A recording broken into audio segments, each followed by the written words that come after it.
বিশাল তাহলে পেরেছিস তো, তার মানে তুই যখন বলিস তার মানে পেরেছিস। লজ্জা পাচ্ছিস নতুন বউ নাকি যে বলতে হবে? ধর চল লেখ, let number of electron in the ion, let number of electron in the ion equals to x, therefore number of electron in neutral atom, number of electron in neutral atom কত হবে equals to x plus 3। ঠিক আছে, যা ইচ্ছা, তুই যদি ওটাকে x হতে এটাকে x minus 3 করতাম কোনো অসুবিধা নেই। তারপর লেখ therefore number of neutron, number of neutron কত হবে? ইলেকট্রন যতগুলো আছে তার কত পার্সেন্ট বলেছে? 30.4%। আচ্ছা এবার প্রশ্ন হচ্ছে ইলেকট্রন কোথাকার রেসপেক্টে, অ্যাটমের রেসপেক্টে নাকি আয়নের রেসপেক্টে? দেখ তোকে বলেই দিয়েছে কোশ্চেন আয়ন, কোশ্চেনটা আয়ন দিয়েই স্টার্ট হয়েছে, তার মানে আয়নের রেসপেক্টে 30.4% মোর। তাহলে লেখ তারপরে কি লিখছিস? therefore number of electron, number of electron equals to sorry number of neutron,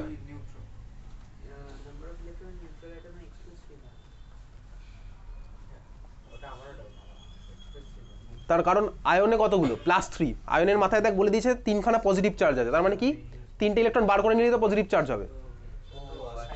ঠিক আছে, হ্যাঁ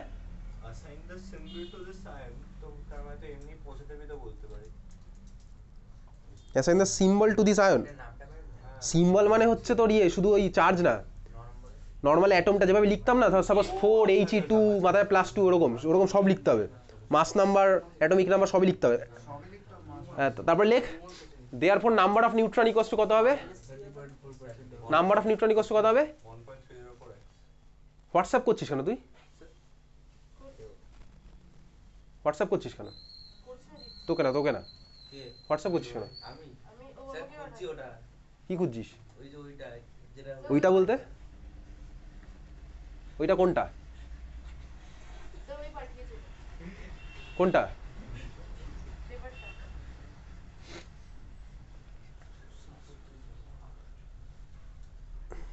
হ্যালো, হ্যাঁ ওকে ছেড়ে দেবো তো, ওকে চলে যা। শুভ্রজিৎ কোথায় আছে? বিয়ে বাড়ি? তুইও চলে যা। যাবি না বিয়ে বাড়ি খেতে? যাবি না? কার বিয়ে?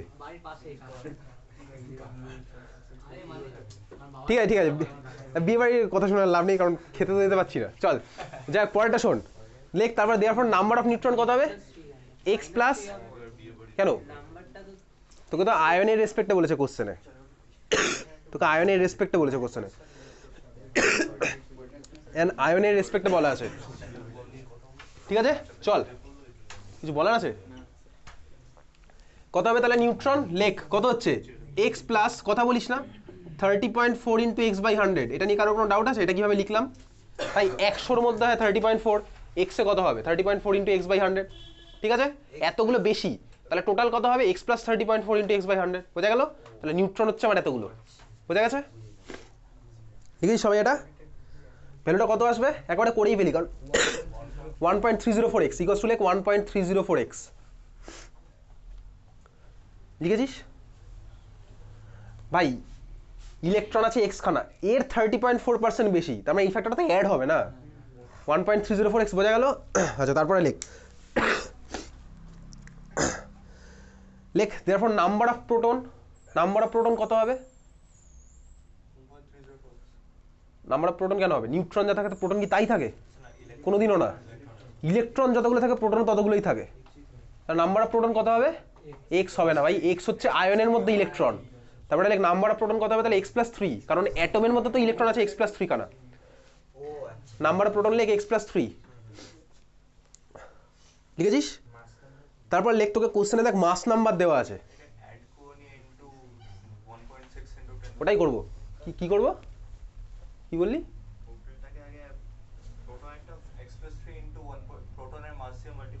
মাস ফাস আনতেই হবে না, সব দরকারই নেই, সব নর্মাল খেলা হয়ে যাবে।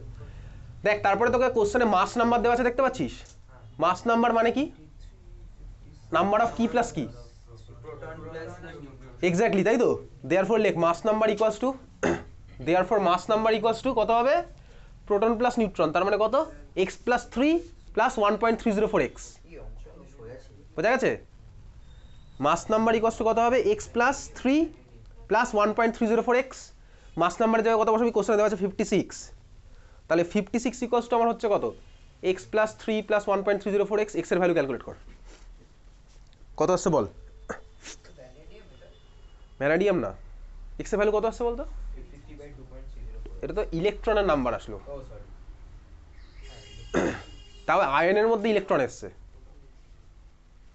তো x এর ভ্যালু আমি ধরেছি আয়নের মধ্যে ইলেকট্রন, তোর x এর ভ্যালু এসছে, সবার আসলে x এর ভ্যালু কত এসছে 23 এসছে x এর ভ্যালু, তার মানে কি বুঝলাম, নাম্বার অফ প্রোটন তাহলে কত হবে, দেখ x প্লাস 3, দেয়ারফর লেখ number of proton equals to 23 plus 3 equals to 26, তাহলে নাম্বার অফ প্রোটন কত হলো 26, বোঝা গেছে? x এর ভ্যালু আসলো আমার 3, তার মানে আমার নাম্বার অফ প্রোটন কত হলো 26, সবার ক্লিয়ার? x এর ভ্যালু 23, নাম্বার অফ প্রোটন হচ্ছে 26, তাহলে সিম্বলের মধ্যে আমি ফার্স্ট দেখ, সিম্বল মানে তো বেসিক্যালি এই রকমের জিনিস না, আমি সিম্বলের মধ্যে কথা বলিস না, আমি সিম্বলের মধ্যে ফার্স্ট বুঝতে পারলাম হচ্ছে এখানে কত লিখবে, অ্যাটমিক নাম্বার 26, আচ্ছা 26 মানে আমার কে আয়রন, তাই তো, তার মানে এটা হবে হচ্ছে Fe, মাস নাম্বারটা কত হবে, মাস নাম্বার কত হবে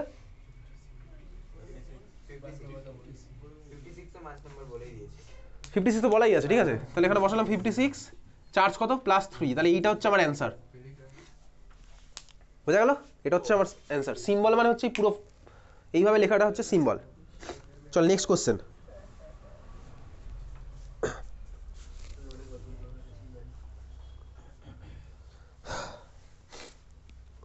ঠিক আছে? আচ্ছা দেন হচ্ছে তারপরের কোশ্চেনটাই 31 এর B, what is Stark effect, what is Stark effect, পরের question what is Stark effect লিখতে হবে, কথায় কি লিখবি,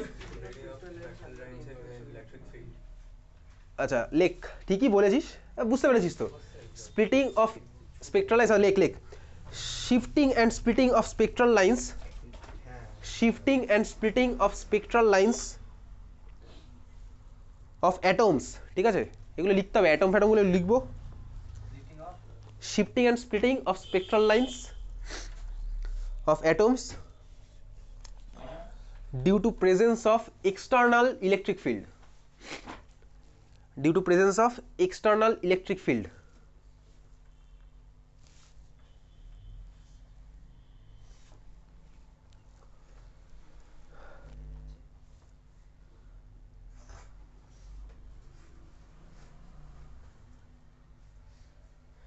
হয়ে গেছে লেখা? আচ্ছা তারপরেরটা হচ্ছে, তারপরের বিটা মানে 32 এর বি, দেখ সবুজ ডট দিয়ে লেখা আছে 32 এর বি, 32 এর বি পেয়েছিস তো দেখতে, বলছে কি which of the following compound, আচ্ছা ডাউট থাকলে কিন্তু বলবি, আমি আগেই বলেছি, darkest colour, which of the following compound আছে darkest colour, give brief explanation, basically কি বলতো, আয়নিক কম্পাউন্ডগুলোর কালার কি আলাদা আলাদা টাইপের হয় নাকি কোভ্যালেন্ট কম্পাউন্ডের কালার আলাদা আলাদা হয়, কোভ্যালেন্টের কালার আলাদা আলাদা হয়, আয়নিক কম্পাউন্ডের ম্যাক্সিমামই সাদাই হয়, তুই স্কুলে দেখবি প্র্যাকটিক্যালের মধ্যে আছে না ক্যাটায়ন আর অ্যানায়ন এস্টিমেশন, এই অ্যানায়ন আর হচ্ছে ক্যাটায়ন মানে হচ্ছে তোর অ্যাসিড রেডিক্যাল আর বেসিক রেডিক্যাল আছে না প্র্যাকটিক্যালে, ঠিক আছে, দেখবি সবই ম্যাক্সিমাম সাদাই হয়, কিছু কিছু হয়তো এই ব্লু হবে বা রেড হবে, কিন্তু ম্যাক্সিমাম হচ্ছে সাদা, এবার কালার দেখে তো তুই ওই জন্য পরীক্ষা আইডেন্টিফাই করতে পারবি না কিন্তু, ঠিক আছে? দেখ ভাই আমি তোকে এখানে টোকা কিভাবে যায় সেই সম্পর্কে আমি বলতে পারবো না, ঠিক আছে?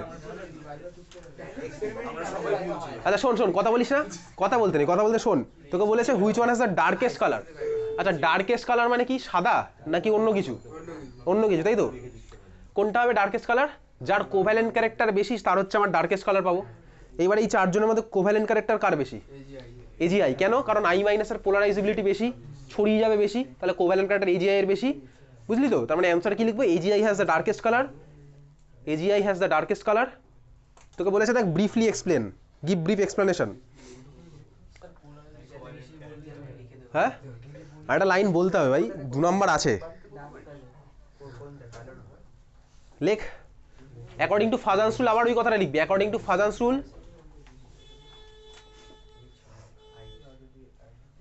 more polarizability of the anion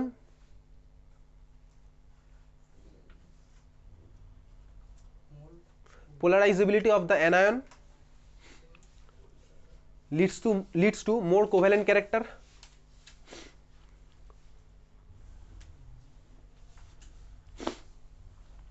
সমঝা লিখছিস না? কোথায় লিখছিস? ডিজিটালি নাকি ফোনে লিখছিস? লিখে রাখ ফোনে। leads to more covalent character লিখেছিস? ঠিক আছে, ওকে, ব্যাস এটাই বেসিক্যালি, এটাই এক্সপ্লেনেশন। আর মোর কোভ্যালেন্ট ক্যারেক্টার মানে হচ্ছে অন্যটাই ডিফারেন্ট টাইপের কালার। চল এখানে এটাই ছিল। আচ্ছা প্রিয়াঙ্ক এবার বলতো লাস্ট কোশ্চেনের অ্যান্সার কি লিখলি তুই খাতায়? একটু জোরে জোরে পড়। এই মাত্র যে কোশ্চেনটা বললাম অ্যান্সারটা খাতায় কি লিখেছিস? জোরে জোরে পড় দেখি, বাকি একটু শোন। কি দিয়ে স্টার্ট করেছিস? তারপর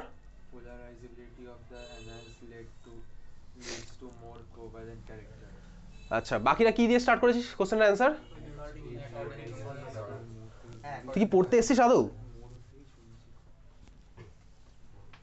কি বলবো বলতো, এরপর আমি সিম্পলি বার করে দেবো এখান থেকে, আর একবার দেখবো বার করে দেবো এখান থেকে। চল এনিওয়েজ পরে হচ্ছে চলে যাবি এবার তুই আদিত্য বারাসাত, জুলাই বল। দেখ ভাই আয়নের মধ্যে তো আমার কি, আমি ধরেছি আয়নের মধ্যে ইলেকট্রন আছে এক্স খানা, তাহলে নিউট্রালে কি হবে? এর সাথে 3টে ইলেকট্রন অ্যাড করলে তাহলে নিউট্রাল হয়ে যাবে, তাহলে তো এক্স প্লাস 3 হবে। আয়নের মধ্যে আমি ইলেকট্রন ধরেছি এক্স খানা, তাহলে নিউট্রালে কত হবে? 3টে ইলেকট্রন অ্যাড করতে হবে, তাহলে এক্স প্লাস 3। বুঝতে পেরেছিস? এবারে যাবি কোথায়? আদিত্য বারাসাত, জুলাই, ইউনিট 1। ঠিক আছে, আদিত্য বারাসাত জুলাই।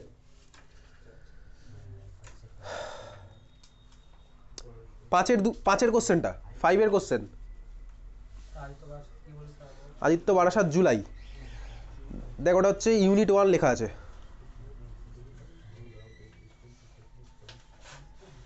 পাঁচের কোশ্চেনটা কি হবে বল?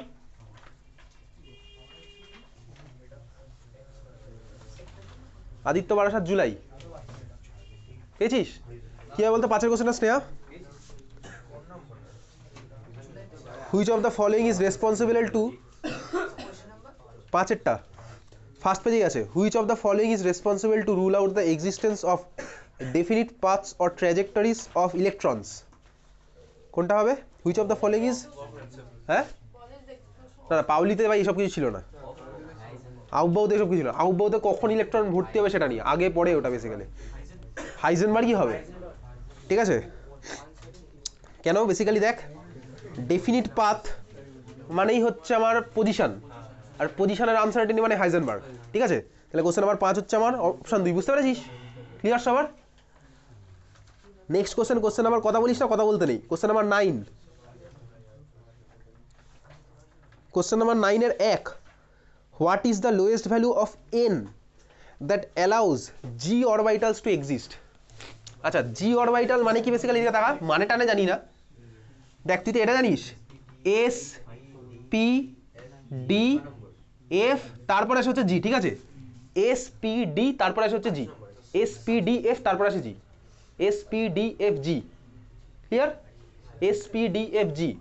তোকে বলেছে এন এর ভ্যালু মিনিমাম কত দরকার যাতে আমার জি অরবিটাল এক্সিস্ট করে। আচ্ছা দেখ এন এর ভ্যালু কততে বলতো আমার এস স্টার্ট হয়? 1-এ, অবভিয়াসলি 1s থেকেই। তাহলে এন এর ভ্যালু 1, তুই বল 1p বলে কিছু হয়? তাহলে পি আমার কত থেকে স্টার্ট হয়? 2 থেকে। ডি দেখ 3 থেকে স্টার্ট হয়, এটা 4 এটা 5, তার মানে জি এর ভ্যালু হচ্ছে 5। বুঝলি তো? এসপিডিএফ জি 5 থেকে স্টার্ট বেসিক্যালি। ক্লিয়ার? কিন্তু দুঃখের বিষয় এখন অবধি 5G অবধি কোনো ইলেকট্রন যায়নি, তা ডিসকভারি হয়নি ওরকম কোনো অ্যাটম এলিমেন্ট 5G-তে ইলেকট্রন। হ্যাঁ হ্যাঁ ঠিক আছে, এখন অবধি 5F অবধি আছে, 4F এর পরে 5F। চল বোঝা গেছে? তাহলে এটা হচ্ছে আমার 5 হবে। নেক্সট কোশ্চেন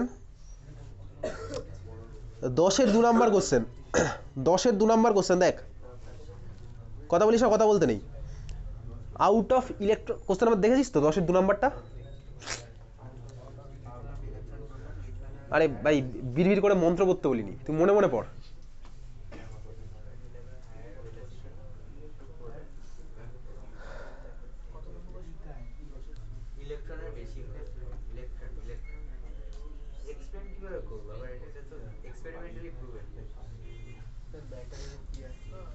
ইলেকট্রোলাইট বেশি তো ওটা তুই লিখবি কিভাবে লিখবি এদিকে দেখ তোকে বলেছে ইলেকট্রোলাইট বেশি ভাই two produce matter wave of the same wave length ঠিক আছে out of electron and proton which one will have a higher velocity to produce matter wave of a same wavelength matter wave lambda equals to h by mv de Broglie wave particle duality ঠিক আছে তো basically দেখ lambda equals to h by mv ওকে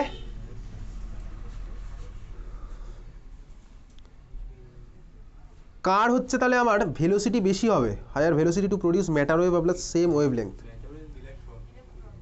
আচ্ছা এবার এদিকে তাকা আমার lambda দুজনেরই ফিক্সড ল্যামডা আমার দুজনেরই ফিক্সড তাই তো প্রোটনেরও ল্যামডা ফিক্সড আমার ইলেকট্রনেরও ল্যামডা ফিক্সড সরি হ্যাঁ ইলেকট্রনের ল্যামডা ফিক্সড দুজনেরই বলে দিয়েছে ফিক্সড এইচও আমার অলরেডি ফিক্সড তাই না তাহলে আমি রিলেশন কি পেলাম বলতো mass inversely proportional to velocity okay velocity inversely proportional to mass এবার তোকে কোশ্চেনে বলে দিয়েছে মাস না না ঠিকই বলেছে হাইয়ার ভেলোসিটি প্রোটন হবে কার ভেলোসিটি হাইয়ার পাবো যার মাস কম হবে তাহলে ইলেকট্রন আর প্রোটনের মধ্যে কার মাস কম ইলেকট্রন বুঝতে পারছিস তার মানে এটা অ্যান্সার ছিল যেমন ইলেকট্রন যেহেতু আমার ল্যামডা ফিক্স মানে কনস্ট্যান্ট বলে দিয়েছে রিজনটা লিখতে হবে নাকি ল্যামডা দেখ ফিক্স বলেছে এইচও ফিক্স তার মানে মাস আর velocity relation problem inversely proportional এবারে তোকে বলেছে কি ভাই ভেলোসিটি কার বেশি হবে তাহলে মাস যার কম হবে মাস কার কম হবে প্রোটনের ইলেকট্রনের ঠিক আছে ওই জন্য আমার বোঝা গেছে স্যার বল এটাকে আমায় লিখতে হবে এই জিনিসটা রিজনে হ্যাঁ তুই লিখবি lambda equals to h by mv here lambda and h both are constant therefore m inversely proportional to v তারপর তুই বাকিটা লিখতে পারবি আরেকটা হচ্ছে আমি ওইটুকু লিখলে হয়ে যাবে মাস কারণ এটার মাস হ্যাঁ মাস দিয়েই বলবো আর কিছু বলার নেই আচ্ছা তাহলে ঠিক আছে চল নেক্সট কোশ্চেন এটা তো কমন সেন্সের আচ্ছা এখানে আর আমি অন্য টাইপের কিছু কোশ্চেন পাইনি এবার চলে যাবি হচ্ছে আদিত্য বারাসাত সেপ্টেম্বর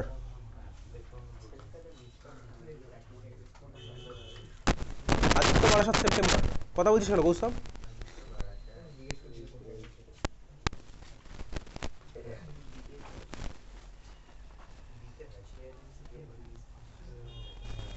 বার করেছি সবাই কোশ্চেন নাম্বার 32 এর সি 32 এর সি একদম লাস্ট পেজে আছে পিডিএফ এর লাস্ট পেজে আছে 32 এর সি ঠিক আছে 32 এর সি লাস্ট পেজে আছে দেখ ব্লু দিয়ে একটাই ডট আছে ব্লু ডট একটাই আছে আচ্ছা কি বলেছে write the significance of a plus and minus sine শোন ইন দ্য মানে বেসিক্যালি ধর তুই পিএক্স অরবিটালকে যখন শো করছিস এইভাবে লিখি একদিকে প্লাস একদিকে মাইনাস এটার মানে কি লেখ লেখ plus sign indicates positive wave function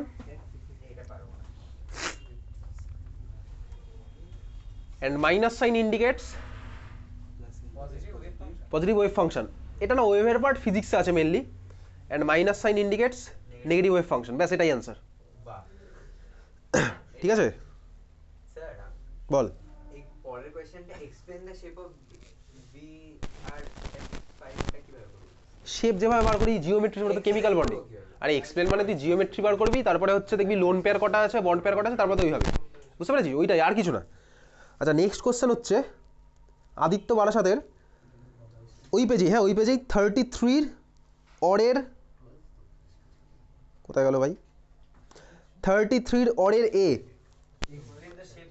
না না না একদম লাস্ট কোশ্চেন দেখ সবুজ ডট একটাই আছে calculate the percentage of s character in the following hybridization percentage calculate করতে হবে ক্যালকুলেট তো পারবো আমি করতে কিন্তু এটা কথায় লিখতে হবে মানে ফর্মুলা লিখতে হবে পার্সেন্টেজে ওটা জানি কিন্তু ফর্মুলাটা লিখবো কি লিখবো লেখ যে কোনো অরবিটালের পার্সেন্টেজ কীভাবে ক্যালকুলেট লেখ percentage of s character equals to formula লিখছি ঠিক আছে percentage of s character equals to লেখ number of s orbital divided by total number of orbital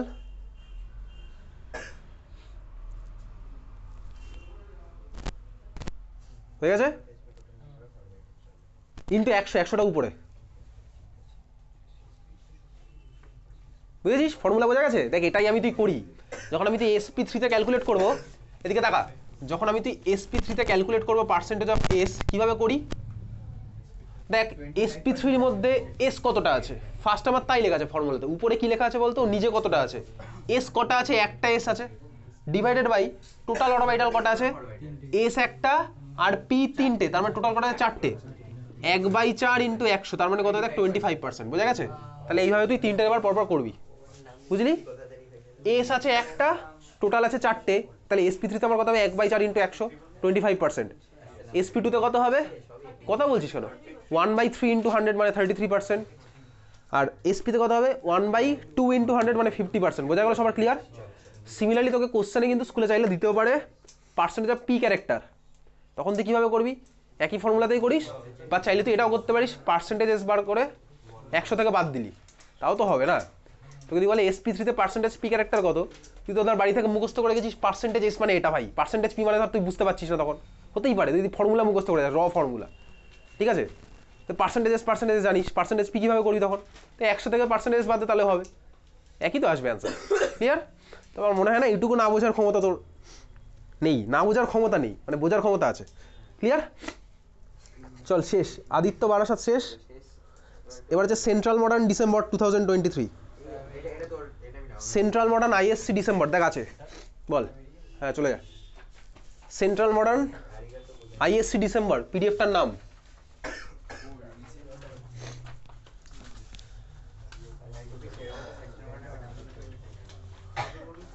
বার করেছিস না না সেন্ট্রাল মডেল আইএসসি ডিসেম্বর বলে একটা লেখা আছে বার করেছিস সবাই হ্যাঁ সবাই খুঁজে পেয়েছিস খুঁজে সবাই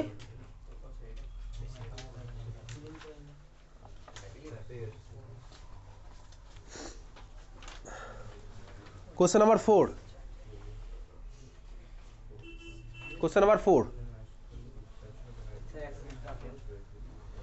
আচ্ছা কোশ্চেন নাম্বার 4 কি বলেছে কোশ্চেন নাম্বার 4 নিয়ে না তোর ডাউট হতে পারে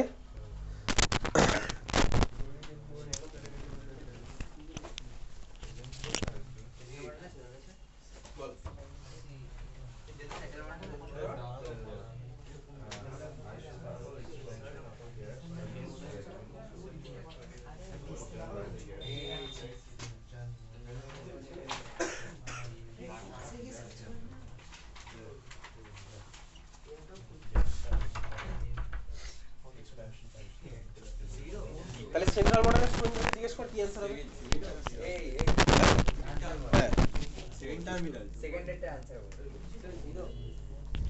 জিরো আবার কি কোশ্চেন নাম্বার 4 নাম্বার কোশ্চেন বলেছি তো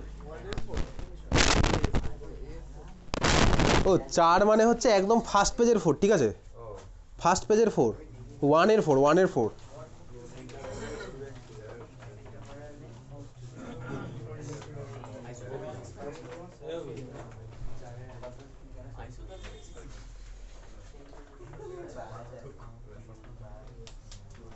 কোশ্চেন নাম্বার 1 এর 4 পেয়েছি সবাই খুঁজে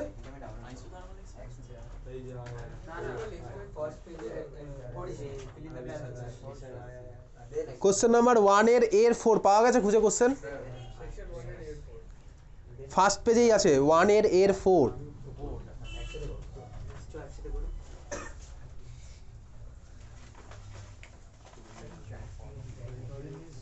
আচ্ছা কি বলেছে chlorine is more something than nitrogen but chlorine does not form dash bond ঠিক আছে আচ্ছা দেখ এবার এটা নিয়ে তোর ডাউট থাকতে পারে আমি তো ইলেকট্রোনেগেটিভিটি সিরিজ যখন পড়েছিলাম FON ClBrISCH আমার অর্ডারটা কি FON ClBrISCH ঠিক আছে নাইট্রোজেন আর ক্লোরিন আর ইলেকট্রোনেগেটিভিটি অলমোস্ট সেম কিন্তু নাইট্রোজেন একটু হলেও জিতেই থাকে সবসময় এবার এটা কন্ডিশনের উপর ডিপেন্ড করে ক্লোরিন আমার কখনো হয়তো বেশি হতে পারে নাইট্রোজেনের জন্য কখনো হয়তো হতে পারে ঠিক আছে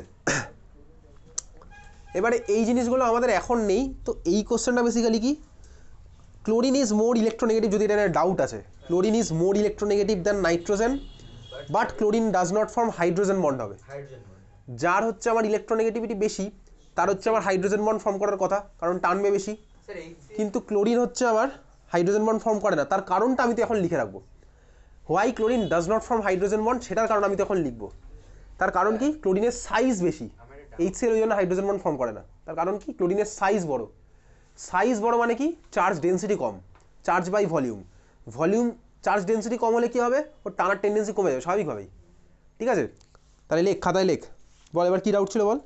ওটাই ডাউট ছিল, HCl টা কি? HCl আমার হাইড্রোজেন বন্ড ফর্ম করে তো ওই জন্য। লেখ chlorine does not form hydrogen bond. Chlorine does not form hydrogen bond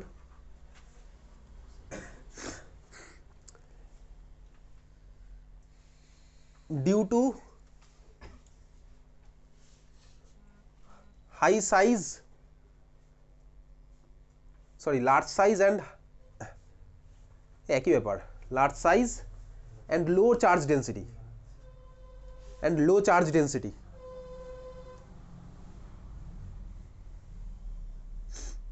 ঠিক আছে, ক্লোরিন আমার হাইড্রোজেন বন্ড ফর্ম করে না। আচ্ছা নেক্সট হচ্ছে পরের কোশ্চেনটা, কত নাম্বার কোশ্চেন, কি নিয়ে ডাউট আছে বল। না না না কিছু না, এটা বাচ্চাদের। তো বাচ্চাকে জিজ্ঞেস কর তাহলে। আরে স্যার শোনো না, ক্লোরিন হাইড্রোজেনের সাথে বন্ড ফর্ম করে তো হাইড্রোক্লোরিক অ্যাসিড বন্ডের hydrogen bond. Chlorine hydrogen bond form করে না, মানে একটা HCl আরেকটা HCl এর সাথে হাইড্রোজেন বন্ড ফর্ম করে না, কিন্তু ক্লোরিন হাইড্রোজেনের সাথে কোভ্যালেন্ট বন্ড ফর্ম করে HCl বানায়, সেই জিনিসটা। আর দুটো HCl এর মাঝখানে হাইড্রোজেন বন্ড ফর্ম, দুটো তো আলাদা ব্যাপার, ওটা হাইড্রোজেন বন্ড। HCl এর কোভ্যালেন্ট বন্ড মানেই হাইড্রোজেন বন্ড নয়, ঠিক আছে। আচ্ছা এইবারে চলে যাওয়া হচ্ছে সেকশন বি এর কোশ্চেন নাম্বার 3। সেকশন বি এর কোশ্চেন নাম্বার 3, সেকশন বি এর কোশ্চেন নাম্বার 3। কোভ্যালেন্ট বন্ডের ডাইরেকশনাল সেন্স আছে, কিন্তু আয়নিক বন্ডের ডাইরেকশনাল সেন্স নেই কেন? সিম্পলি তোকে আগে ব্যাপারটা বোঝাচ্ছি, তারপরে অ্যান্সার লিখে দিচ্ছি, ঠিক আছে। কোভ্যালেন্ট বন্ড মানে কি, এই দেখ কোভ্যালেন্ট বন্ড মানে কি ভাই, ইলেকট্রন শেয়ার করব, আমিও শেয়ার করব, তুইও শেয়ার করবি, আমাদের মাঝে বন্ড ফর্ম হবে। এবারে যদি ধর সাপোজ হয়, কি বলছিস বল। ওই থার্মোডাইনামিক্স এর কোশ্চেনটা আমরা দেখছিলাম তো, আর ভাবলাম ওটা বলা। তাহলে দেখ কোভ্যালেন্ট বন্ড যখন ফর্ম হয়, ধর আমি শেয়ার করলাম, এবারে ইলেকট্রন ডেনসিটি তো আমার চারিদিকে মুভ করছে। সাপোজ কোভ্যালেন্ট বন্ড মানে অ্যাকচুয়ালি কি, আমার ইলেকট্রন ডেনসিটি ধর এই ডাইরেকশনে বেশি হয়েছে। এবারে ধর আমি কার্বন, ও ধর পাশে কার্বন আছে, দুটো কার্বনের মধ্যে ধর কোভ্যালেন্ট বন্ড ফর্ম হবে। আমি ধর এই ডাইরেকশনে ইলেকট্রন ডেনসিটি ম্যাক্সিমাম করে দিয়েছি, পাশের কার্বনটা ধর ওই ডাইরেকশনে ইলেকট্রন ডেনসিটি ম্যাক্সিমাম করে দিয়েছে, তখন কিন্তু এই কার্বন আর ওই কার্বনের মধ্যে বন্ড ফর্ম হবে না। এটাকেই বেসিক্যালি নর্মালি, আমি তুই তো এখন ইলেকট্রন ডেনসিটি রেসপেক্টে সব কিছু করি না, আমি তুই নর্মালি করি হচ্ছে এইরকম, দেখ সি ডট এরা দুজনে বন্ড ফর্ম করলো, তার মানে কি বলতো, আমি যদি এই ডাইরেকশনে ম্যাক্সিমাম ডেনসিটি পাঠাই, ওই কার্বনকে এই ডাইরেকশনে ম্যাক্সিমাম ইলেকট্রন ডেনসিটি পাঠাতে হবে। এটা হচ্ছে কোভ্যালেন্ট বন্ডের গল্প, বোঝা গেল। তার মানে বেসিক্যালি ডাইরেকশনাল সেন্স আছে। কিন্তু আয়নিক বন্ডে কি হয়, ধর একটা Na+, আগের দিন তোকে বলছিলাম না, গুগলে সার্চ করে দেখছিলি তুই NaCl এর স্ট্রাকচার, যেদিন ল্যাটিস এনার্জি তোকে পড়াচ্ছিলাম, যেহেতু ওটা আয়নের সাথে আয়নের ইন্টারাকশন, ওটা সব ডাইরেকশনেই ছড়িয়ে থাকে, ওর কোনো ডাইরেকশনাল সেন্স নেই। তো এই জিনিসটা কথাই লিখবো, লেখ ফার্স্টে লেখ কোভ্যালেন্ট বন্ড আর ডাইরেকশনাল। এবার এটা সম্পর্কে লিখবো, কোভ্যালেন্ট বন্ড আর ডাইরেকশনাল, এটা সম্পর্কে এবার লিখছি। লেখ atoms bonded covalently prefer specific orientation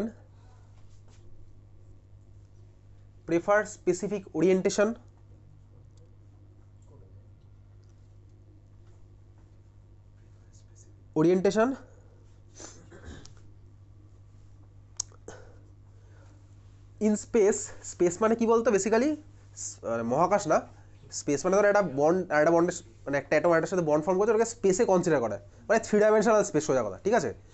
in space, তারপর দিয়ে লেখ relative to one another, relative to each other বা ওয়ান অ্যানাদার, ফুল স্টপ দিয়ে লেখ as a result covalent molecule has definite shape. As a result, covalent molecule has definite shape.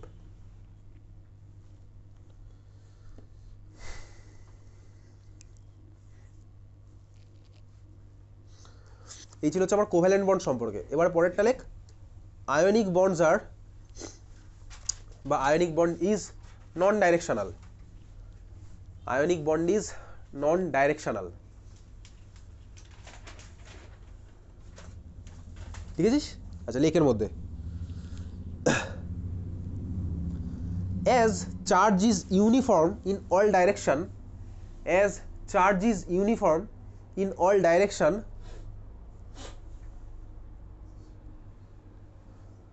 কমা দিয়ে লিখবি so an ion surrounded by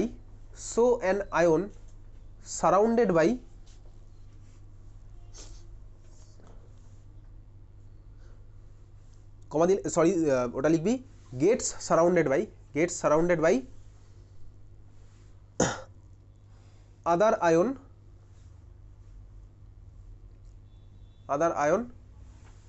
from all direction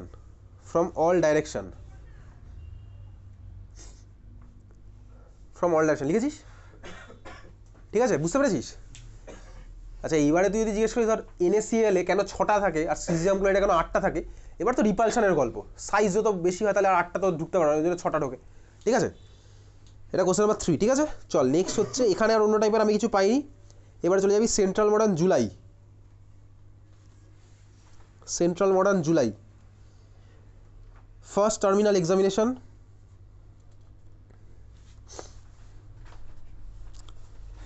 এখানে কারো কোনো doubt আছে?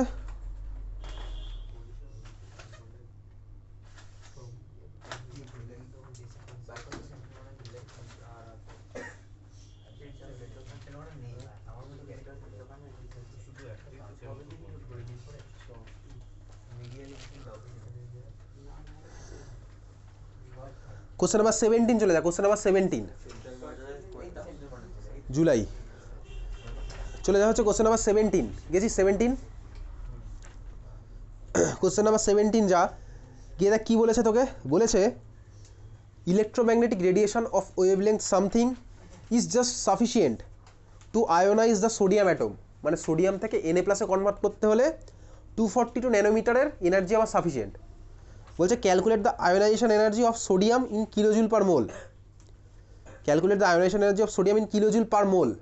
তার মানে মোলের রেসপেক্টটা আনতে হবে। তাহলে একটা সোডিয়াম অ্যাটমের জন্য আমার 242 ন্যানোমিটারের এনার্জি সাফিসিয়েন্ট, তাহলে অ্যাভোগাড্রো নাম্বারের জন্য কত লাগবে? এবারে এনার্জিটা আমার বার করতে হবে। কীভাবে বার করবো? তোর কাছে ওয়েভলেংথ দেওয়া আছে E = hc/λ। এবার তো একটার জন্য কার জায়গায় এনে বসাবো? ওই পুরোটাকে এনে দিয়ে মাল্টিপ্লাই করতে হবে। হ্যাঁ, এনে দিয়ে মাল্টিপ্লাই। ঠিক আছে, তার মানে এবারে অ্যান্সার কী হলো বলতো? Na × hc/λ। ক্লিয়ার, বুঝলি? ওকে, কারণ মোলের জন্য বার করতে হবে, মোল মানে অ্যাভোগাড্রো নাম্বারের জন্য বার করবো। তাহলে অ্যান্সার কি? E = এটার হবে Na × hc/λ। বুঝলি? এর ভ্যালু পুট করবি,